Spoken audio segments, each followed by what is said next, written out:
Welcome to Feminist Founders, the community for entrepreneurs who are ready to reject toxic capitalism and do business differently and better. We're your hosts, Becky and Faith Clark, and we're so excited you're here. If you'd like to support our work, please consider a paid membership. Information is in the show notes. But without further ado, let's get into today's episode. Hello, Anna. Thank you for joining me. Can you tell everyone a little bit about yourself before we dive into this conversation? Sure, sounds good. Thanks, Becky. My name's Anna De La Cruz. I'm a social impact consultant, a writer, and a sandwich caregiver based in Seattle. We met through Substack Yes. because we both have Substacks, and you're writing about the sandwich generation. I think most people probably have an idea, but just in case people don't, what does that mean when you say you're talking about sandwich caregivers or sandwich generation? Yeah, the sandwich generation is those of us caring for young children and aging adults, and sometimes, like in my case, disabled relatives. In my case, my brother has Down syndrome. And so I have 3 young kids. I didn't know what the term sandwich generation meant either until I found myself in this situation. So, when I had 2 children when my mother developed dementia, and I now have 3. And my father since also developed dementia and passed away a year and a half ago. And during this whole process, they were my brother's guardian and they could no longer take care of his needs. So now that has become my responsibility as well. So sandwich generation is actually a lot of us doing this, multi-generational caregiving. Yeah, and I think right now that largely includes Gen X and millennials. Primarily, they're not always, but primarily because of the age of sort of having your own kids and also watching aging parents. You're getting sandwiched in between those two. And I think that it's something that doesn't get talked about nearly enough. The fact that there's like these competing caregiving interests that are pulling at you. And as someone who's experiencing that and also writes about this, so I'm assuming you talk to a lot of people who are going through that. What is that like pull of being needed by these two sets of, people in your life? Like, what does that do to people? Yeah. Well, it's incredibly difficult, as you can imagine. And, there are many ways in which our society does not make it any easier. I think it doesn't have to be as hard as it is. But as you mentioned already, not a lot of people talk about this. So I wasn't even aware that the sandwich generation was a thing. I wasn't thinking about, well, what am I going to do when I have young kids and my parents are aging? I mean, they did have me at an older age. I had my kids when I was, mid to late 30s and 40 when my youngest was born. So, they're given the demographics, this isn't actually surprising or unusual situation that more and more people are experiencing, but nobody really talks about it. And so that right there makes it difficult because you find yourself in the situation of crisis. My mom ended up in the hospital before we really discovered the extent of her disabilities and her experiencing dementia. A lot of people hide the early signs of dementia, or they're able to kind of mask it in a lot of ways. And then often what brings it out is some kind of crisis. So that right there is extremely challenging because you're in the middle of what is already a tough time with really young kids. You're busy, you're working, you're taking care of their needs. And then suddenly mom needs significant help. What she needs to figure out where she's going to live or who's going to come into her home to care for her. And, often by then finances are kind of messy and, need to be sorted out.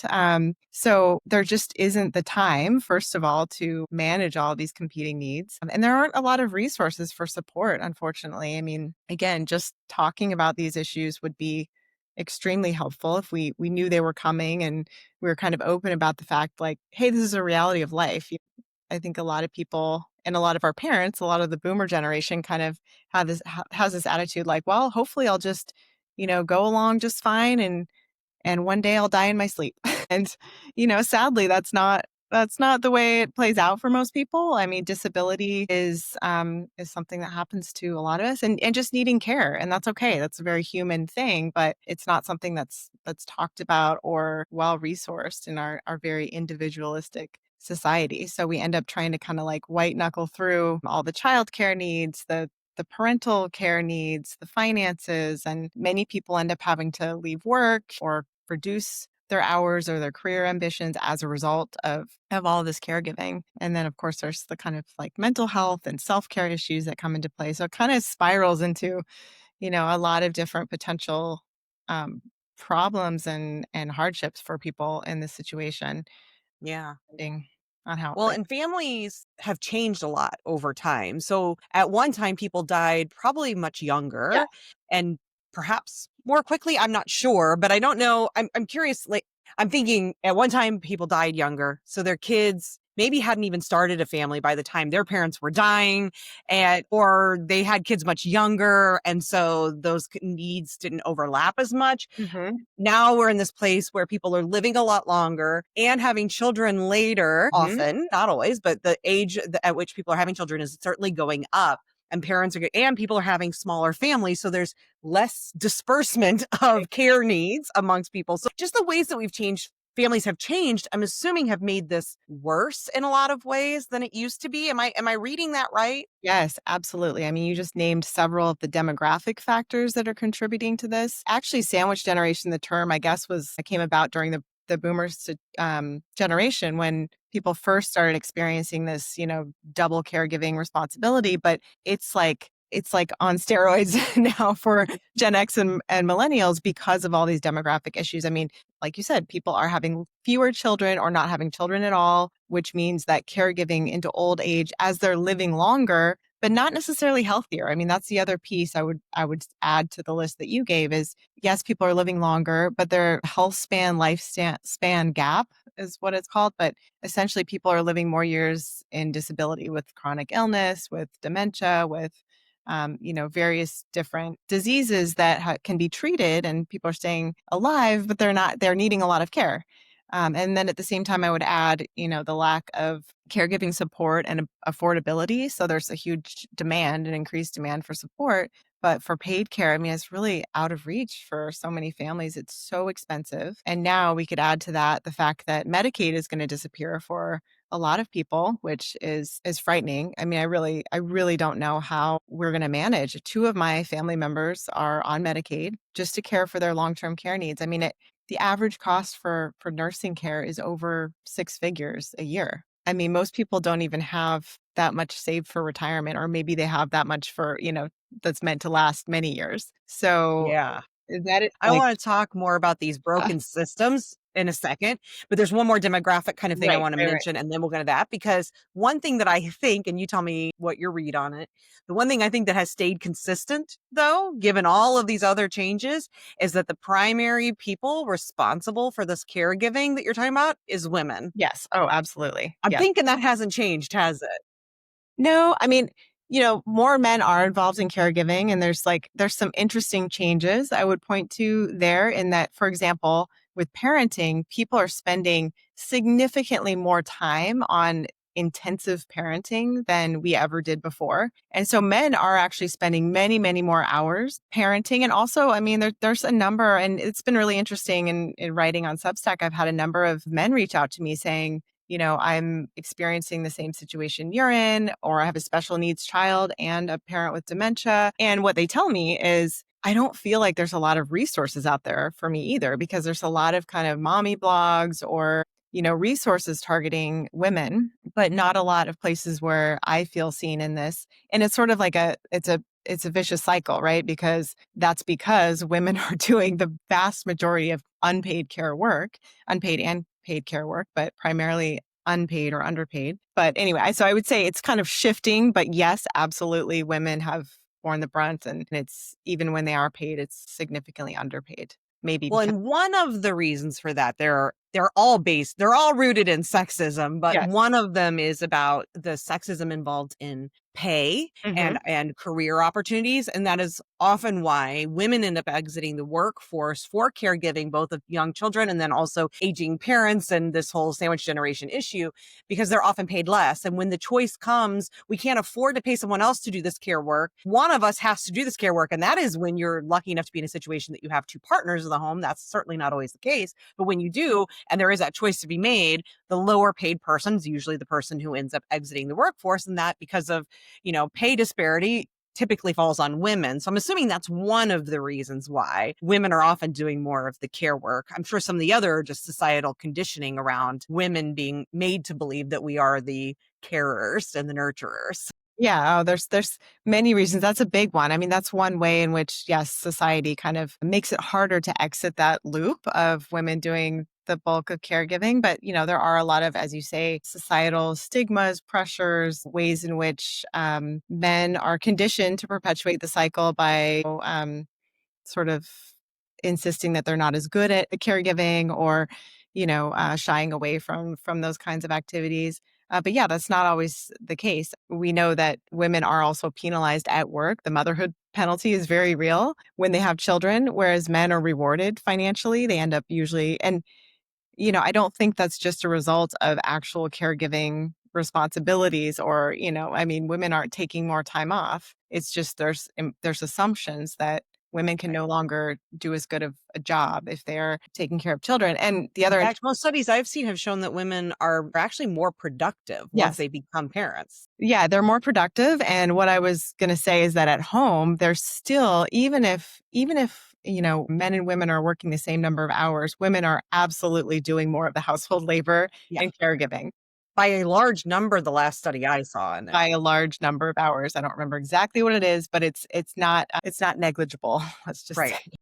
Yeah, it was a substantially, like, double-digit percentage more Yes. as I remember it. So, yeah, and then when you're adding in, like, these are the things that are often happening even before you add in the aging parents or the aging family members or the, caregiving that goes beyond just your children being involved. Right. Then that adds a whole other level where, interestingly, it doesn't necessarily from what I see now, there's obviously various, there's individual cases, but I'm talking just sort of big picture when we're looking at trends as a whole. It seems like that additional work then also seems to fall often on women. I've seen it in my own life too, where even if it's not the woman's parent, it's the husband's parent. Yeah. No, the caregiving seems to fall on the women. Not always, obviously, but as a whole, it seems like that still continues. And part of that might be because she's already home caring for children. So there's this idea that she has more availability to be able to handle those things. I don't know if there's other reasons that you notice beyond just the sexist conditioning. I mean, I think there's just so much of the conditioning that's woven into our systems now. So it's not just sort of like individual perpetrators, like the male in the household. It's like, the principal and the teachers at the school who only call mom when the kid's sick, or, the caregivers at the nursing home who call the female in the household, or the very implicit but real assumption or just I don't know, situation that plays out, which is that the sister, if there's, 3 kids and mom needs someone to help, it's gonna be the daughter or the oldest daughter usually that ends up somehow being the one to be expected by the parents or society or has their own internal pressure to play that role. Well, and we're talking here a lot about like sort of heteronormative, traditional, quote unquote, families, but we also have plenty of families where there are it's a single woman household, a single parent Mhm. household that's having to manage Yeah. this. And there's that additional piece of homes where, because of people having less children, there aren't multiple children to juggle these responsibilities. There's a child, or in your case, one child who's able to do that care. And so, what have you seen? Because I know I want to shift to the systems. The systems are failing all of us, but I'm assuming it is exponentially more difficult for those folks who are having to navigate this basically as a person of one. Mhm. Yeah, I mean, I feel like I've experienced a lot of that. I mean, so there's and also witnessed it with my mom. And my mom was a single mom. My father was very involved, but he was kind of the weekend parent. And my mom ended up managing raising both of us, a disabled son. She was working, and I've thought a lot in retrospect about how hard that must have been for her. And all the things that she was going through. I mean, just trying to navigate school and all the different types of care and childcare. Um, and then my grandparents were getting older too. So I did see that play out for my mom. And I think it did really impact her mental health and was extremely challenging. I was a kid, so I didn't have the perspective that I have now when I was witnessing it.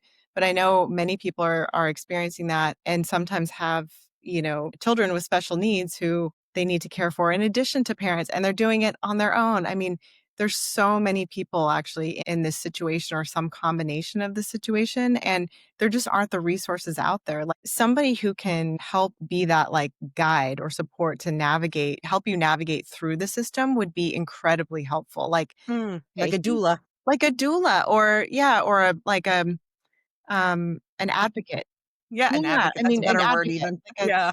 a healthcare advocate, to say, "All right, here's the first place we need to start. Like, let's map out what kind of support you need and what you're missing. What are your concerns?" There were so many things when I started out in this process with my parents that I just had no clue who to even ask. I mean, who do I call? Who can help me find out? What do I even start asking, like assisted living communities? What are the questions? And I didn't ask all the questions I should have asked because I was just frantically making phone calls and trying to figure it out on my own. Finally, later, I did get the support of an elder care consultant or specialist, but that's something, I had to pay for. It comes at a price. Not everybody can afford that. Having something like this that was offered to people through an integrated healthcare system, which is a whole nother topic. There's lots of problems with the healthcare system in this country, the way it operates. But, having that more integrated and having somebody who could really guide people through this process it would create efficiencies too, just in the system.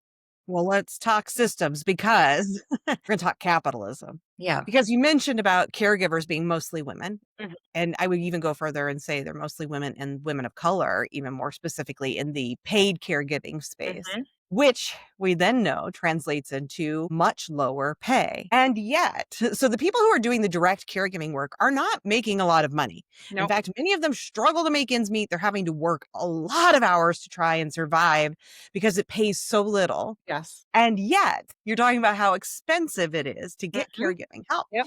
And so I would imagine then one of our first problems is who's getting rich? Because it's not the people doing the work. And I'm assuming then that capitalism is playing a big part in why the pricing is so exorbitant and makes it so that most people can't afford this kind of help.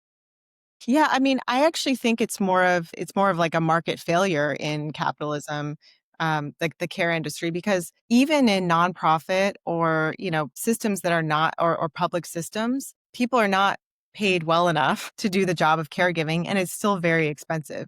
So, I mean, my take on that is it needs to be subsidized. It's one of those things that is a public good, that is the reason we pay taxes and a reason we should pay taxes. I mean, again, like this is something so obvious. We're all going to get old if we're lucky. And, why wouldn't even the most capitalist person want to ensure that the support was there for themselves, their family, and not to make it harder on the rest of society to have people who are unhoused or without care or just going to the emergency room because they don't have the basic services for aging that they need. So, I mean, I think it's just something that like caregiving it makes sense. It needs to be subsidized. You can't both pay people a fair wage, but expect individuals to basically pay a full salary of another person because they're needing to pay for their own cost of living as well. I mean, that math doesn't work, but that is a very capitalistic attitude that like, well, we all pull ourselves up by our bootstraps. We're all, in it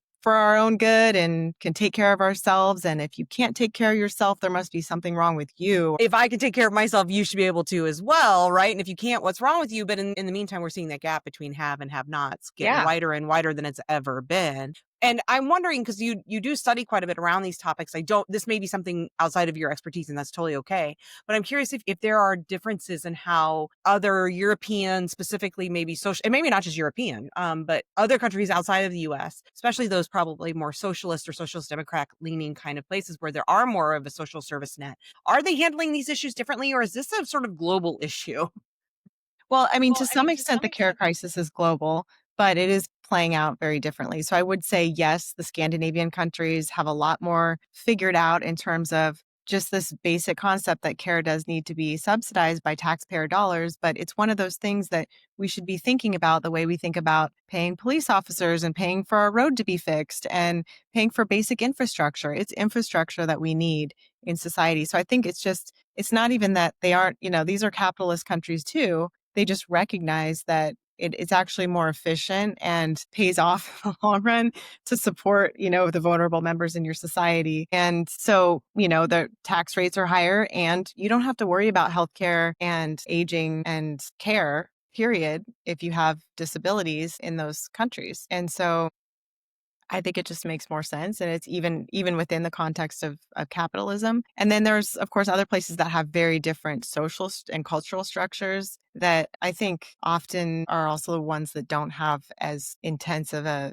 capitalist infrastructure or mentality that we do in this country, that just have stronger sort of family unit kind of cultural norms in place. So people are still living closer to their family members, or there's generational households. So there's a lot more just sharing of care labor that does ease the burden. And that's, I mean, yeah, that's not a very capitalist, that's like sort of like socialism within the family unit, right? And that's just kind of, I guess, happened more naturally or as part of the social structure. And we just Well, don't I was have. gonna say there's also societal cultural differences Mhm. in the US where we have this very strong individualistic approach that other places have a more collective approach. So even beyond the subsidized care and the availability and accessibility of care, we don't have the it takes a village system here, right? So what between those two things, right? The lack of systems in place to help people, to make it affordable, accessible, to receive healthcare, having people there to help you navigate the systems, all of those things, along with a lack of family support, neighbor support, community support, bringing you meals and, Yeah. you saying, go take a nap. Well, we got this for a while.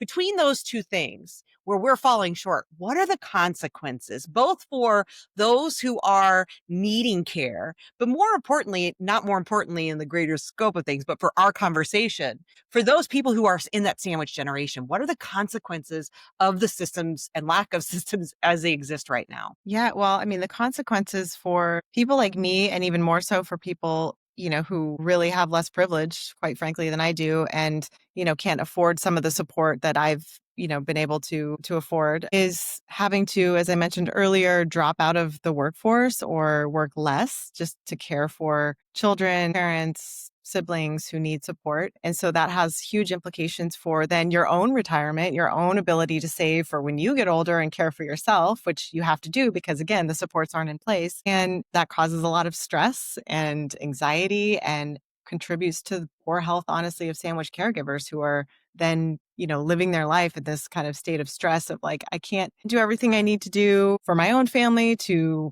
earn the income that I need, but I also am not like fully present to take care of my parents who don't have anybody else. And then there's also issues about like a lot of our families are living spread apart across the country. We're not necessarily even living in the same state. So do we have to then uproot our lives and move to help out, or choose between that and, I don't know, figuring out some alternative that we can both afford and works for our families? It's there the number of elderly people in this country in poverty is shocking, and it's really Yeah. sad, and I was then gonna say, I'm assuming bankruptcy is also a big part of the like financial ruin, yeah, perhaps even debt. homelessness, or Mhm. maybe at least being put in facilities that are not the facilities you'd want to be in either. Yeah, and like more than half of people in facilities are on Medicaid. So what's going to happen? Where are those people going to go? I mean, what I'm hearing is that a lot of these centers, I mean, forget about what you want or the most desirable place. Like there isn't even going to be the availability of beds for people who need to be in a nursing home with these Medicaid cuts, because entire hospitals that depend on who have a patient population that's mostly on Medicaid are going to have to close. And then if those people end up on the streets, Mhm. we also know there's an effort to end homelessness by putting the unhoused basically in prisons where we're going to now have these, privatized prison system for people who basically just can't afford the healthcare that they need. And Yeah. that's why they've ended up there. Yeah, it's terrifying. Yeah, I mean, it also makes me think about, I think we're still seeing the effects of, the cuts that Reagan imposed in the 80s of around mental health. And then, you saw a lot of that then play out on the streets of people who are unhoused with mental illness and didn't have the resources. I mean, I don't know. Yeah. Is there going to be a lot of homelessness and people who simply don't have a place to live when they get older because they can't afford it? I don't know. I mean, it's really kind of shocking to think about when you look at the projections of how these Medicaid cuts are going to play out. Well, and the baby boomer generation is enormous. It's Mhm. enormous. So, and they're aging at a really, really fast clip. And that is putting such a strain on systems. And we don't even have good systems to begin with. So, but let's go back then to these Gen X and millennial, largely moms, also not moms, but largely women. But if you're really in that sandwich, it's often because you are a mom who has your Mhm. kids and aging parents or someone else that you're caring for. When you're put in that position, you don't have the money, that your parents don't have the money. You don't have the money because now you've got to make sure your kids can eat, and you're also worried about mom being okay. You're looking at leaving the workforce, potential bankruptcy, your own worries about homelessness, and or just even if you are managing to scrape it all together, the guilt about it. What if it's not the facility they want to be in? I'm not providing the way I'd like to. My kids are not getting everything they need out of me. That emotional wear and tear Yeah. on women. Part of what you mentioned earlier was your mom and how she didn't talk about these things, right? She kept it invisible. And that's what the summer series is about. It's about the invisible labor of women, the Yeah. stuff that we are carrying on our shoulders, but not really talking about, or perhaps not even for ourselves seeing as labor, not giving it, no, because no one else gives us credit for that, right? Like nobody's looking at this care work and saying, you ought to be paid for that, Yeah. right? Like that's a lot of work you're doing, right? It's this assumption that it'll get done and that we're going to get it done and that it's really not a big deal, right? Like it's because you're just supposed to do that. And many women are trying to do that while also working 40 hours. Now they're doing full-time job caring for kids, full-time job caring for parents, and a full-time job Yeah. delivering, not to mention Oh, themselves. It's just so much. So women of that generation didn't talk about it because they were taught they should be strong. They just need to bear that weight, whatever. What are you seeing with like Gen X and millennials as they're navigating this? Are we approaching it differently? Are we also keeping it quiet? Like where are we at with that on how we are showing up as we are navigating this? yeah. Well, I think we're trying to figure it out. Yeah. We're trying to do something different, and there's a lot of different approaches, and we're trying to figure it out also in a context of, real feminist backlash that we're seeing in this country overall. And so that makes it tough, right? I mean, that's another piece to sort of navigate. How do we talk about these issues when suddenly men are saying, "What about me?" And we need to take back, whatever. Yeah, and the trad wife movement that's going on and right, like we should just do this all with a smile and have a drink Yeah. waiting for her husband. Like really this return to kind of what our parents and their parents were expected Mhm. to Yeah, exactly. I mean, navigate. and that's so it's sort of like trying to just fight against that, but also forge a new way that isn't just also the black and white and sort of old school feminism of like, we just need to be more like men, or we need to, it's sort of like all or nothing. We're going to like burn our bras and, I don't know. And or but like I'll get mine as a white woman, so Yeah. your struggle as a black woman, well, that's on Yes. you to Yeah. figure out, right? So the intersectional Exactly. piece for Right. sure is a huge part of this, and just recognizing the nuance in all of it and the different experiences, and how can we create a societal structure that supports people in whatever phase and experience that they're coming from. um yeah, I do see a lot more people speaking out, of course, Good. now about these issues, about caregiving. And, as you say, I mean, our capitalism has been built on the unpaid labor of women. I mean, this is how we are where we are today. Yep. I think And it's, our and black people, right? So and and yes, of course, indigenous people, right? when it comes to, care, I guess, I would say like, yeah, women and primarily women of color, absolutely. And so all of our systems have developed around that and been built around that with those ingrained concepts and rules, and they're all sort of implicitly embedded in what we're doing every day. And so how do we start to change that? I mean, obviously we need to continue to talk more loudly about these issues, and I think a lot more people are starting to understand and at least be versed in what is invisible labor and the mental load, and oh, okay, yeah, I mean, I guess women have been doing all that work for a long time. I mean, it's how you create those societal changes. I don't know. I mean, I think it is a slow and constant like build and talking and pushing, and but I do think we really need to push for the policies to be in place to kind of force those changes. We've seen a lot of real changes play out in societies when some kind of policy has said, no, this is not okay legally. I mean, whether it's like, I just got back from Europe and I was like, yeah, people take the month off in August because it's like by law, you can't force your employees to. It's not just that companies are deciding to be wonderful to all their employees. because they It's won't. part of law. And as a result, it's part of societal norms, right? So, people aren't just going to suddenly change. We need to kind of force it through how we decide we're going to be as a society. And as that's reflected in legal, tax, governmental structures. And I do think, because yes, we've got to fight for systemic change. Part of that, I do think, begins with making the invisible visible. Mhm. When we quietly shoulder all this extra weight, people will naturally take advantage. Sometimes because they don't even know they are, right? Because we haven't been vocal about it. So, one of the things we've been asking our guests to do is to complete this sentence. So, I'm going to put it on you and see what comes up for you, which is when I make my invisible labor visible, I can, or however you want to end that sentence. So, Okay. could you say that for us? When I make my invisible labor visible, what comes up for you when you say that? Can I think about it for a second? Sure, go ahead. Yeah.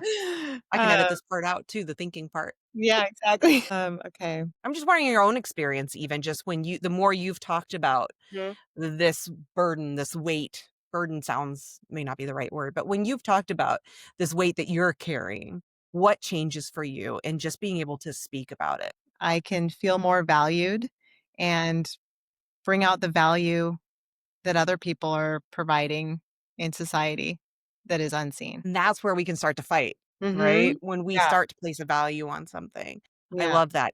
Well, here's where I'd like to end things because we could talk about a lot of this yeah, forever. Yes, systemic change. We need more societal change so that we're supporting each other. We need to go check on our neighbors. We need to know their names. We need to bring them meals and all of these things. That stuff's not changing tomorrow. yeah. I don't like making things individual responsibility when they're not. And so this is what I'm about to say is not this is a you problem, listener. And if you are in this situation or it may be coming for you, what are things that you've discovered that people who are in that situation need to know can do for themselves that have some amount of power over controlling for themselves? Because again, the other things need to happen, but that's not happening tomorrow. So how do I help myself navigate through this part of life? Yeah, well, I would say as soon as possible, start looking for the resources that are out there. Again, when I was thrown in the situation, I hadn't even thought about what a resource would even look like Mm. for people in sandwich generation caregiving positions. But now I know that there are communities out there. There are people, I mean, people who email me and ask me questions, I respond to them. I mean, I've shared resources for other people who happen to be here in Seattle. Just start talking to people, look for those. There's even checklists online. I mean, checklist is only going to get you so far, but it is going to help you understand what kinds of things you might be facing soon. Even if you're not to the position of crisis or you're just like, oh, my parents are getting a little older and I have young kids, start thinking about that now. What is the plan? What do my parents want? How would I handle this situation? What are the options out there? Because the more you are informed and, knowledge is power, right?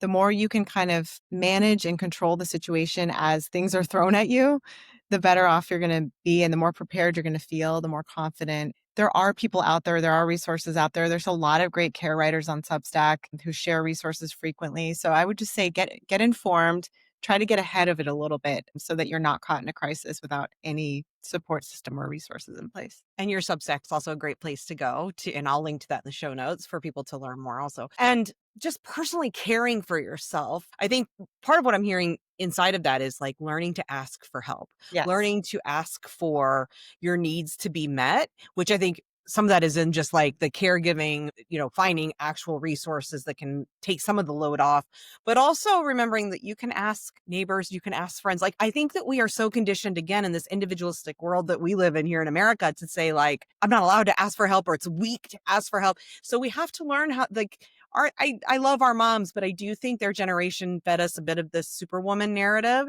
that we have to let go of because it's harming us. Like, we don't have to be superwomen. We need to be able to ask for help and be okay with it. Absolutely. I have struggled with that so much myself. I still cringe a little bit when I think about asking someone for help, but then I'm like, what? Why? I mean, I have to really challenge that in myself and ask myself, no. I mean, when I think about that person asking me for help and I want to help. I'm almost like happy that they asked me for help. And so I know other people feel that way too. So why do Mhm. I feel so guilty and bad about it? It's like, but I think you're right. It's been very much conditioned in us to feel that way, like we should be able to do everything. And I also think, when we talk about self care, we have to be careful too, because I think that's part of this individualistic capitalist narrative we've been fed is that you should be able to self care your way out of all of these systemic problems of not having enough support and having to care for all these people. Just go get a massage. You'll be fine. Right, right.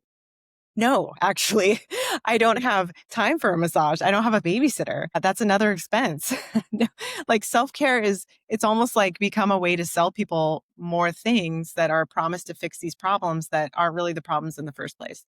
Self-care in the way I was talking about it is like asking for help, Totally. setting Yeah. boundaries. No, I wasn't 100%. saying, I know, but I 100% agree with you, and actually when you said that, it makes me think that, like, there is something to that, though, that we need to flip it on its head and start calling it collective care, yes. because that's the problem that we Unity. have here is we're all worried about our own individual self-care, and what Yes. about the collective care? Because if we want to be receiving that, we also have to be giving that. Yes. So also thinking about what are the ways that you can be collectively caring. Do you have a neighbor who's and most of us don't even know our neighbors, let alone knowing what they're going through, what they're navigating. How can we learn to help? We just had a neighbor who passed away, and her neighbor mowed her lawn for her for a year as she was Yeah. battling cancer. And I saw that, I witnessed that and was like, I Yeah. want to do more of that too. Now he doesn't have young children, and I was giving myself a permission slip in that way, but also I can do more. We all can. So I do think, like, let's stop talking self-care and start talking collective care. Yeah. Collective care is the way to go, or community care. Yeah.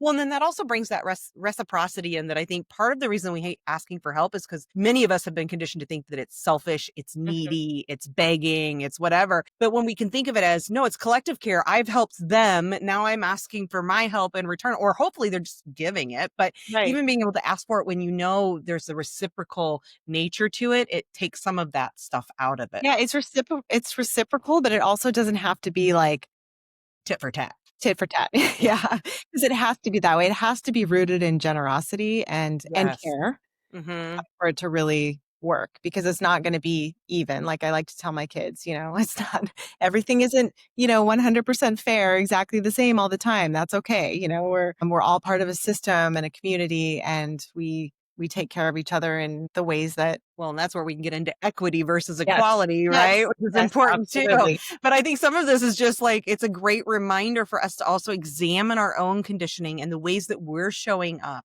in Mhm. the world, because is that how we want to be showing up? Because I think this isolation, the way we're having to navigate care in isolation, it is a systemic issue. It's also something that we have more ability to change within ourselves, to Right. start thinking more collectively. And this is an invitation for that. So thank you, Anna. You've got me thinking and a little scared because my mom's getting up there, and yeah, but we got to figure it out, right? Like, if, yeah, Reach out to me.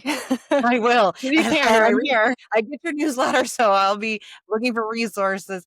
Because the truth is, I think we also in this country are so afraid of talking about death that we all want to believe that narrative that we're just all going to die in our sleep one night peacefully, and it'll be just like really easy and everything's going to be fine.